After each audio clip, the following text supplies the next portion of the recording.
Coming up on this Thursday edition of Daybreak, the two Koreas fail to find any common ground on soothing tensions at their first high-level military meeting in several years.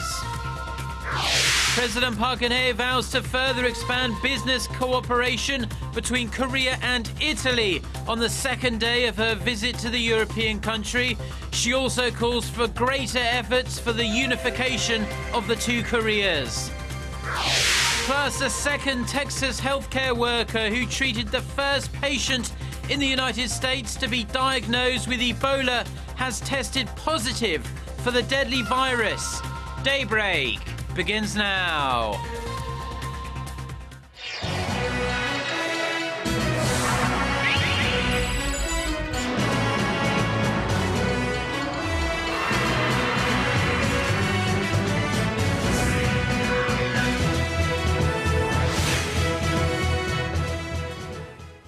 Hello and thanks for joining us. To our viewers around the world, it's 6 a.m. on Thursday, October 16th here in Seoul. I'm Mark Broome and you're tuned in to Daybreak. Our top story this morning: no progress was made on Wednesday during the first high-level military talks between the two Koreas in 7 years. South Korean officials say the two sides were unable to resolve their differences on how to ease tensions following recent altercations along the inter-Korean border. Our Hwang Sang-hee reports. The two Koreas held a secretive round of military talks on Wednesday in attempts to ease tensions in their border regions. Seoul's defense ministry said general-level officers met at the truce village of Panmunjom after Pyongyang proposed the meeting last week. North Korea demanded 3 things: that South Korean vessels steer clear of the maritime border, that the South Korean government keep activists from flying anti-Pyongyang leaflets across the border, and that the media stop slandering the North Korean leadership. In response, South Korea said Pyongyang must respect their de facto maritime border in the West Sea, and that the government cannot stop the spread of the leaflets and restrict the media since South Korea is a liberal democratic society. Last week, South and North Korean patrol boats exchanged fire after a North Korean vessel crossed the de facto maritime border in the West Sea. 3 days later, the two Koreas exchanged gunfire across their shared border after the North fired at South Korean balloons carrying anti-Pyongyang leaflets. The defense ministry said Wednesday's meeting was kept secret due to escalating military tensions following the recent clashes. But no concrete agreement was reached, with no date set for their next meeting. Meanwhile, the Unification Ministry confirmed that it proposed to the North on Monday the date for their planned second round of high-level talks. The ministry said South Korea offered to meet on October 30th at Panmunjom, but is still waiting for a response from the North. Hwang Sang-hee, Arirang News. Now, President Park Geun-hye, who is in Italy ahead of the Asia-Europe meeting, spoke at the Italy-Korea Business Forum in Milan on Wednesday, where she called on Italy's family-owned businesses to share their long know-how with Korea's small and medium-sized businesses. Our Choi-sun, who is travelling with the president, filed this report. Despite being two of the world's top 10 trading nations, Korea and Italy's trade volume stood at $8.5 billion last year. That makes Italy Korea's 29th trading partner and Korea Italy's 26th.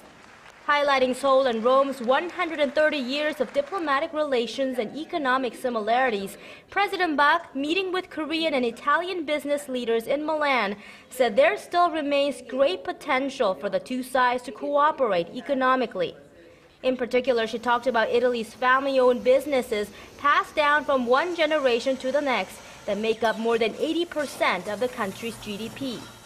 이탈리아 기업인 여러분이 장수 기업을 키워온 경험과 노하우를 한국의 중소기업들과 적극 공유하셔서 한국에서도 수백 년 이상 가는 가업 승계 기업들이 많이 태어나기를 바랍니다.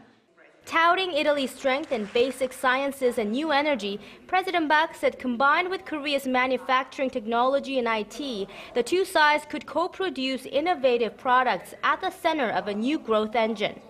The president later met with Korean residents in Italy and acknowledged their achievements, especially in the cultural arts and fashion, would help better bridge the two sides. She also asked them to seek Italian support for Seoul's efforts to bring the two Koreas together and prepare for the costly process of unification. 통일을 이루기 위해서는 우리 내부의 준비도 필요하지만 국제사회의 지지를 얻어내는 것이 매우 중요합니다. On Thursday, President Park will make her debut at the ASEM with Eurasia Initiative high on her agenda. And she will largely focus on North Korean issues during talks with Chinese Premier Li Keqiang on the sidelines of the summit. Choi Yusun, Arirang News, Milan. Now, strained bilateral relations between Korea and Japan may unfortunately be heading for a new low. Because moving in the opposite direction of what Korea wants Japan to do, that basically acknowledge its wartime atrocities, Tokyo is instead going to go on a global campaign to deny any wrongdoing when it comes to its sexual enslavement of women, many of whom were Korean, during World War II. Our Kim Min-ji has more. The frosty ties between Korea and Japan are far from thawing. The Japanese government says it will actively promote that Japan has committed no sins when it comes to forcing women to serve as sex slaves during World War II. The statement made at a cabinet meeting on Tuesday is in response to a lawmaker's question about the Asahi Shimbun newspaper's decision in early August to retract what it called erroneous articles published in the 80s and 90s about the sexual slavery issue.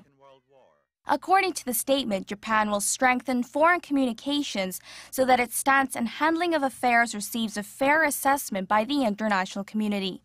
The move goes against Korea's demand that Japan acknowledge and show sincerity about its historical wrongdoings, particularly the sexual enslavement of women. The Seoul government also deplored on Wednesday the Japanese Foreign Minister Kishida Fumio a day earlier repeated Tokyo's claim to Korea's easternmost Dokdo Island, despite Prime Minister Shinzo Abe's administration's pledge to take steps to improve bilateral ties. Adding fuel to the fire, a top cabinet official who has spearheaded efforts to deny Japan's wartime sexual enslavement says she will visit a controversial war shrine that honors A-class war criminals. When time allows, I'll visit the Yasukuni Shrine. Japan's chief cabinet secretary Yoshida Suga said there's nothing wrong with paying respect to those who lost their lives while fighting for the country. With Korea and Japan on diverging paths, it seems highly unlikely that long-delayed bilateral summit talks will be arranged anytime soon. Kim Min-ji, Arirang News. And China has also lashed out at Japan over a planned visit by its officials to that very controversial Yasukuni War Shrine. Chinese Foreign Ministry spokesperson Hong Lei said Wednesday that China-Japan relations will only move forward when Japan fully reflects on its past aggressions and breaks away from militarism. Hong urged Japan to honor its commitments to right historical wrongs through concrete actions in order to win back trust from its neighbours. His comments come after Japanese officials, as we heard there, including one of Prime Minister Shinzo Abe's key cabinet members, said visits to the shrine that honour several Class A war criminals would be made during an autumn festival that begins on Friday. Back here in Korea and to the latest on the cyber surveillance scandal that is rocking the country and Korea's biggest messaging application, KakaoTalk. Senior prosecutors say there is no legal basis to randomly monitor private conversations on Daum Kakao's chatting app. They say monitoring only occurs in serious cases of serious crimes such as murder, drugs and human trafficking, not in cases like defamation, as it's not allowed under constitutional law. The government said earlier that it wanted to crack down on false rumours circling in cyberspace, and this had users worried. Prosecutors recently vowed to take strong action against anyone who spreads false information about what the authorities can and cannot do to monitor conversations. Daum Kakao says it has lost KakaoTalk users over this scandal. In response, the company says it has shortened the amount of time chat histories remain on their databases from 1 week to a couple of days.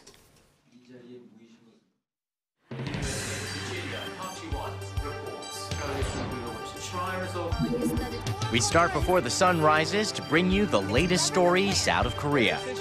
We also lead the way with important global coverage. Stay on the pulse of what is happening with Daybreak.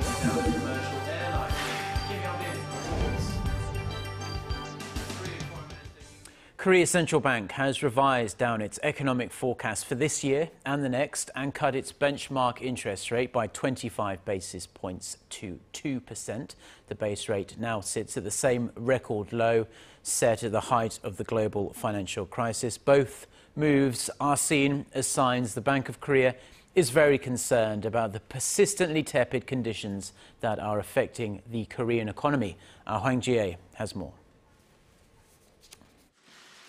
Lowering growth forecast for the economy, the Bank of Korea on Wednesday cut its key interest rate by 1/4 of a percentage point to 2%.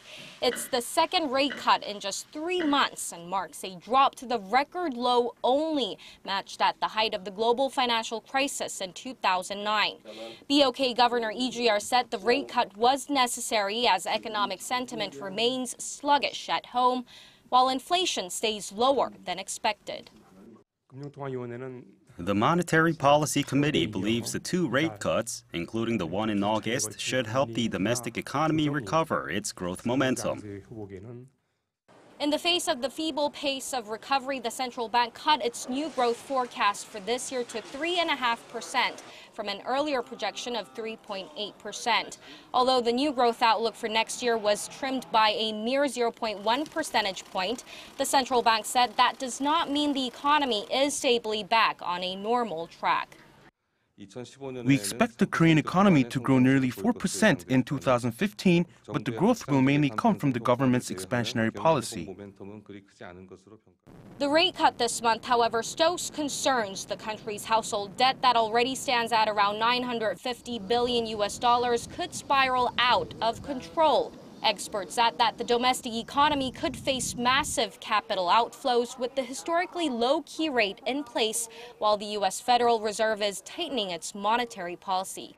Acknowledging such concerns, the governor said the central bank will closely monitor the risks stemming from the rate cut. He said although the recent rate cuts will help prop up growth, structural changes are critical for the longer-term health of the economy. Park Geun-hye, Arirang News. New data shows the Korean government's yearly forecasts for economic growth and tax revenue over the last few years are mostly pretty far off the mark. Since 2011, the Finance Ministry had estimated economic growth rates that were higher than the actual annual growth rates. The government estimated growth of 3.9% for this year, but that forecast is likely to fall short. The Finance Ministry also failed to make correct estimates on annual tax revenues. Between 2012 and 2014, the government actually, compared to what it estimated it would bring in, brought in $19 billion less than those estimates. Meanwhile, an expected hike in tobacco prices next year is forecast to bring in an extra $3 billion in tax revenue. Facebook CEO Mark Zuckerberg and his 40-member delegation swung by Samsung Electronics' manufacturing complex in the city of Suwon, south of Seoul, on Wednesday. Samsung officials say Zuckerberg's visit is related to the two firms' partnership on virtual reality. There's speculation Samsung may have been tasked with manufacturing virtual reality embedded devices from Facebook's design, software drawing and content. Facebook is also believed to be keen on developing its own smartphone. Now, neither Zuckerberg nor his company have made any official statement on what was discussed during his 2-day visit to Korea. Medical experts here in Korea are calling for measures to tackle the growing obesity problem in the country. New research shows 25% of boys in Korea are obese, and this will only increase unless they and their parents are encouraged to make healthier choices. Son Jung-in reports. 8-year-old Son Soo-min is heavier than most of his classmates. After a body checkup, his parents were told he has a body fat ratio twice the average for a boy his age. Like many kids in Korea, Sumin likes to tuck into calorie and carbohydrate-rich food like white rice, red meat, and fast food, and doesn't get enough exercise. I like snacks and drinks. I like soda like Coke. His mother wasn't aware of the consequences and just gave him whatever he asked for.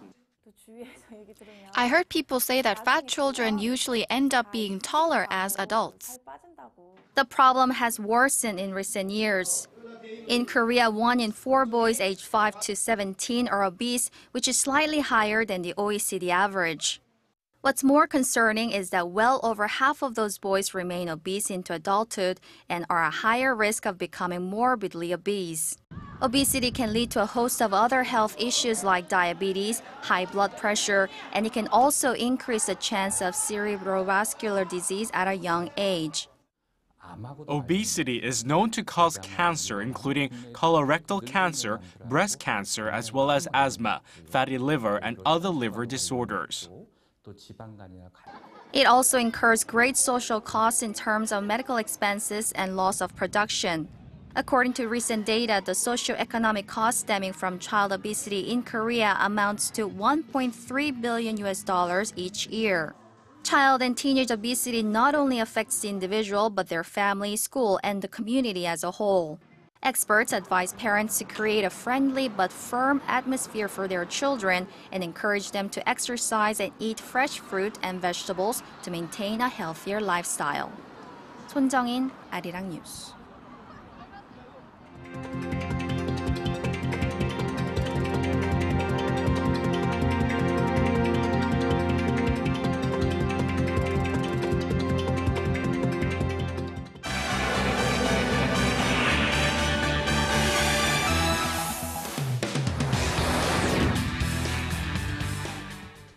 Time now for a look through the international headlines we're following on this Thursday morning here in Seoul. For that, we turn to our Eunice Kim, standing by at the news center. Hello there, Eunice. Good morning to you, Mark. The Ebola scare is spreading in the United States as a second Texas health worker is confirmed to have contracted the contagious, potentially deadly virus. The nurse is identified as 29-year-old Amber Vinson, who fell ill on Tuesday after treating Liberian Thomas Eric Duncan weeks before, with fellow nurse Nina Pham already receiving treatment at Texas Health Presbyterian Hospital in Dallas. And adding to the concern, Vinson had flown to Cleveland despite extensive treatment with Duncan and began showing symptoms 1 day after returning to Dallas. While saying that the risk of infection to other passengers was very low, CDC officials want to interview the 132 people who were on that return flight. CDC head Tom Frieden also said that Vinson had violated guidelines against public travel while under self-monitoring for Ebola. Vinson, meanwhile, is said to be transferred to Emory University Hospital in Atlanta for treatment, as nurses at Texas Health Presbyterian claimed that the hospital was simply not prepared to take in Ebola patients. Tensions are rising in Hong Kong as a new video showed police punching and kicking a pro-democracy demonstrator. Hong Kong police said it is investigating reports that a group of 6 or 7 plainclothes officers had taken a handcuffed protester, Ken Tsang, into a corner and beat him while others kept watch. Tsang's lawyer said his client had suffered serious injuries. The incident occurred as the city saw some of its worst clashes Wednesday between police and protesters since the pro-democracy rallies began that involved pepper spray and 45 arrests. Hong Kong security chief said the officers in question have been temporarily removed from their current duties. And Wednesday marked a month since the Islamic State militants launched their assault on the strategic Syrian border city of Kobani, and the battles continue this hour. More than 550 people are reported to have died on both sides and 200,000 refugees fleeing the IS advance. The U.S.-led coalition intensified their air campaign in the area in recent days. The Pentagon's press secretary, Rear Admiral John Kirby, said it estimates its airstrikes have killed hundreds of IS fighters. He did warn, though, the city could still fall to the jihadists. A blizzard and several avalanches have hit Nepal in one of the deadliest spells of bad weather, killing at least 26 trekkers and farmers there. The largest number of casualties are feared to be at the highest point of Annapurna Circuit, killing Israelis, Poles, and Nepalese on the summit. Others are feared trapped or to be on their way down the mountain. 2 military helicopters were dispatched from the capital of Kathmandu to help in the rescue operation.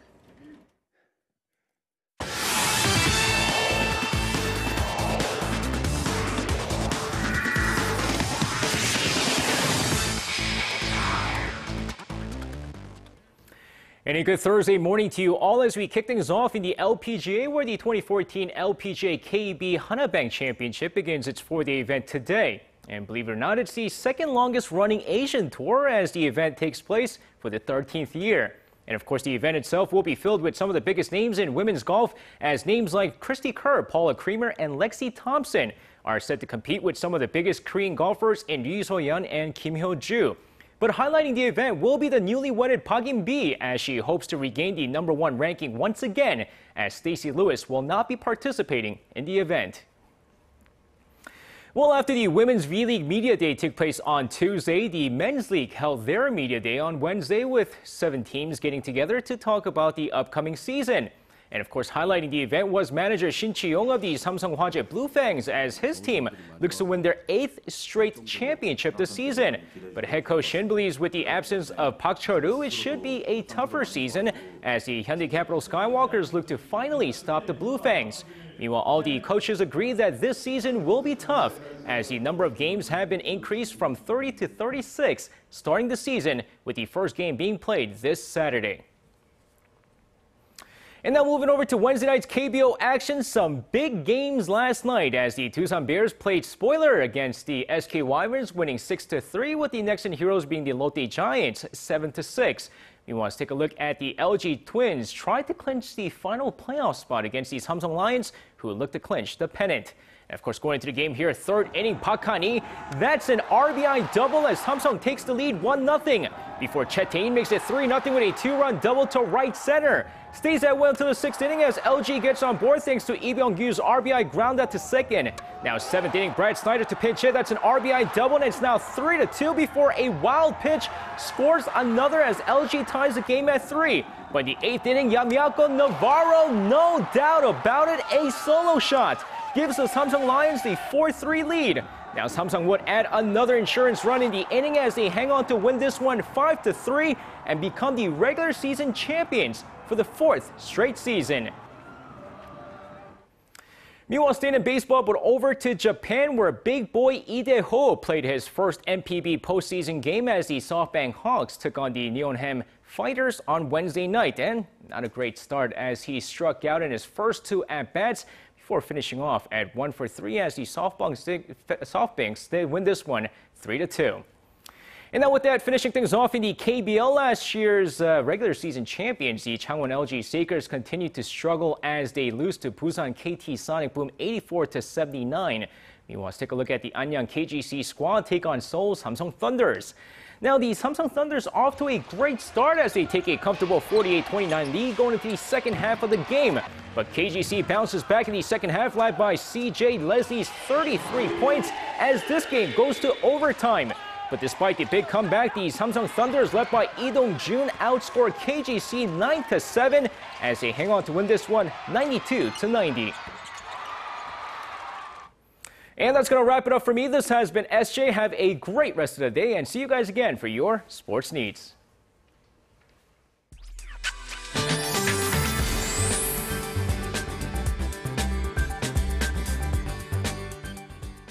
Good morning. Well, central inland region, including here in Seoul, will seeing a light rain at this hour, and about 5 to 20 millimeters of more autumn rain is expected, which could be accompanied by thunder and lightning. Also, light yellow dust could blanket central inland area this morning, so please beware. But rain should go away as we head into the lunch hour. Then the mix of clouds and rain will give way to lots of sunshine, and daily highs will be tad cooler cooler than yesterday. So let's take a closer look at today's temperatures. Well, low in Seoul kicked off at 12, then the daytime highs will be reaching to 19, while Daegu and Gwangju will top out at 21 and 20 respectively, and Busan should rise to 23 this afternoon. Now for other regions, Jeju Island and Daejeon will see highs of 21 and 20, and Dokdo peaks at 18. Well, that's all I have for you at this hour, and let's send it back to Mark in the studio. Well, thank you very much, Jion, for the weather update, and that's going to do it for us. For now, at least, Korea Today is coming up at the top of the hour in half an hour's time. Have a great day. Thank you ever so much for watching. Goodbye.